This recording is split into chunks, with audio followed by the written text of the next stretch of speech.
ശുക്രമുച്ചരത്. സ്വഭാവജ രോഗങ്ങളെക്കുറിച്ചാണ് നമ്മൾ പറഞ്ഞു വന്നത്. ആഹാരം, നീഹാരം, മൈഥുനം, നിദ്ര ഇവ ജന്തുക്കളിലെല്ലാം സ്വഭാവമായുള്ളതാണ്.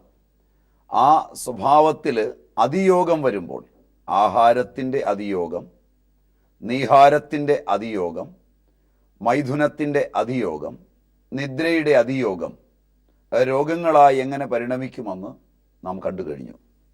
ഇതേപോലെ തന്നെയാണ് ന്യൂനയോഗങ്ങളും അപകടമുണ്ടാക്കുന്നത്.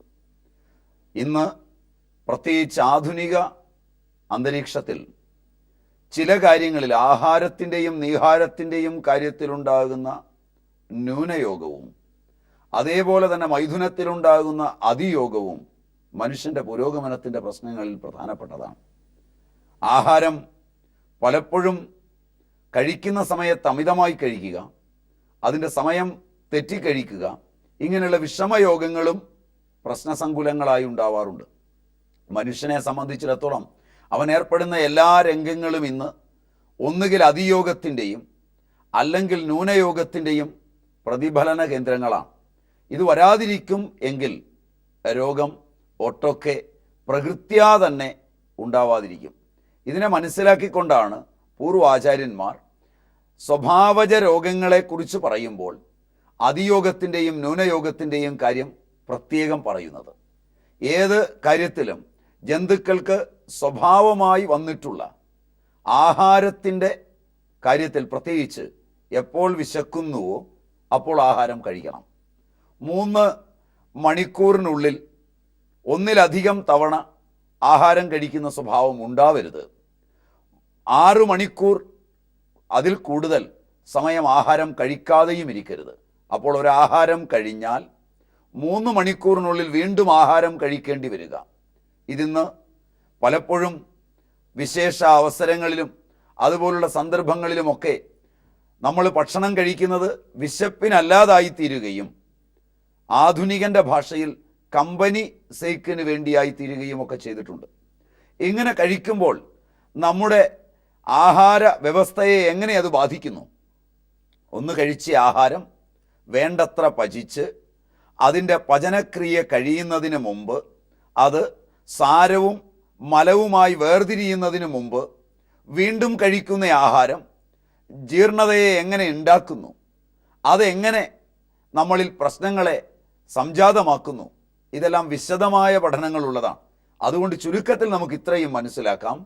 ആഹാരത്തിൻ്റെ അതിയോഗം, 1 സമയം വഴിയായി ഉണ്ടാകുന്ന അതിയോഗം, 2 ആഹാരത്തിൻ്റെ അളവിൽ വരുന്ന അതിയോഗം, അതേപോലെ തന്നെ ജലം ആവശ്യത്തിന് കുടിക്കുന്നതിന് പകരം ഇന്ന് പോരെങ്കിൽ ഒട്ടേറെ രംഗങ്ങളിൽ മത്സരങ്ങളുണ്ടെന്ന് കഴിഞ്ഞ പ്രാവശ്യം നമ്മൾ പറയുകയുണ്ടായി. അപ്പോൾ ആ മത്സരങ്ങൾ, ആഹാരത്തിൻ്റെ മത്സരം, നീഹാരത്തിൻ്റെ മത്സരം എല്ലാം ഇന്ന് ലോകത്തെ അമ്പരപ്പിക്കുന്ന വിധത്തിൽ രോഗങ്ങൾക്ക് വഴിവെച്ചുകൊണ്ടിരിക്കുകയാണ്. അതുകൊണ്ട് തന്നെ സമയോഗമാണ് ആഹാരത്തിലും നീഹാരത്തിലും മൈഥുനത്തിലും നിദ്രയിലും അനിവാര്യമായിട്ടുള്ളത്. അതിൽ ന്യൂനയോഗങ്ങൾ കഴിക്കാതിരുന്നാൽ, ആഹാരം കഴിക്കാതിരിക്കുന്നതും ഇന്ന് പ്രത്യേക തരത്തിൽ ഫാഷനായി തീർന്നിട്ടുണ്ടെന്ന് പറയാറുണ്ട്.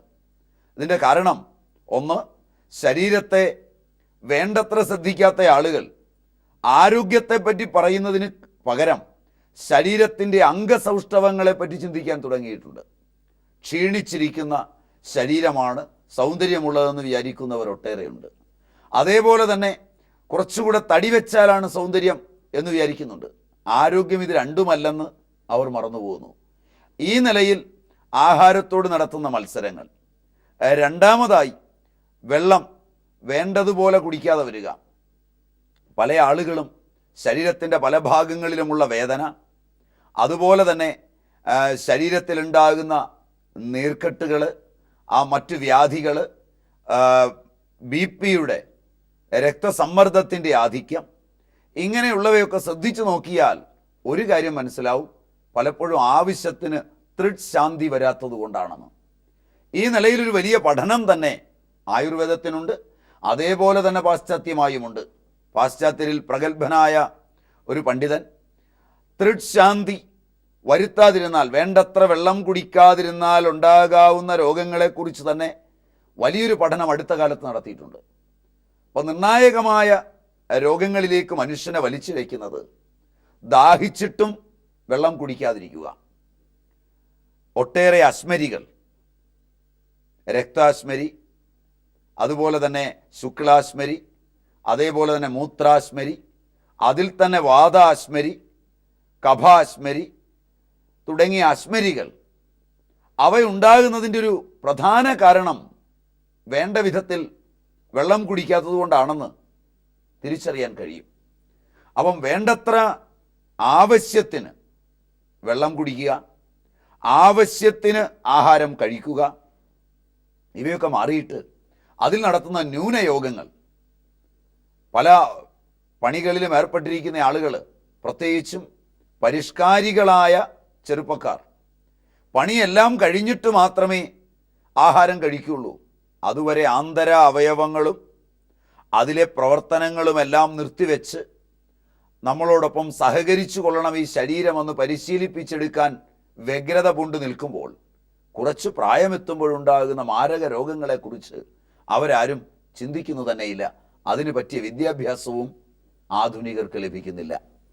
ഈ പരിതാപകരമായ അവസ്ഥ ന്യൂനയോഗങ്ങളിൽ നിന്നുണ്ടാകുന്ന ഒട്ടേറെ രോഗങ്ങൾക്ക് വഴിവെക്കുന്നുണ്ട്. അതേപോലെ തന്നെയാണ് വികാരങ്ങളുള്ള അവസരത്തിൽ വേഗങ്ങളെപ്പറ്റി പഠിക്കുമ്പോൾ രോഗാനുൽപാദനീയത്തിൽ വിശദമായി പറയും, നമുക്ക് പിന്നീട് കാണാനുണ്ട്. അതിലൊരു വേഗമാണ് ശുക്രവേഗം. അതുണ്ടായാൽ തടയരുത്, അത് രോഗങ്ങൾക്ക് കാരണമാകും. ആരെങ്കിലും സന്യസിക്കുന്നത് കണ്ടോ, ബ്രഹ്മചര്യത്തെക്കുറിച്ചുള്ള പുസ്തകങ്ങൾ വായിച്ചോ, അതിൽ നിന്നുണ്ടാകുന്ന മിഥ്യാധാരണകൾ കൊണ്ടോ തൻ്റെ വൈകാരികങ്ങളായ തലങ്ങളെ ഒതുക്കി വെച്ചുകൊണ്ടുള്ള ജീവിതം മാരകങ്ങളായ രോഗങ്ങൾക്ക് വഴിവെക്കും എന്ന് തന്നെ പഠിക്കേണ്ടതാണ്. പകരം മനസ്സിനെ ശാന്തവും സുന്ദരവുമായൊരു തലത്തിലേക്ക് ഉയർത്തിയിട്ട് വേണം അമ്മാതിരി പദ്ധതികളൊക്കെ ആവിഷ്കരിക്കുവാൻ. അതും ഇന്ന് ജനങ്ങൾ മറന്നുപോയിട്ടുണ്ട്.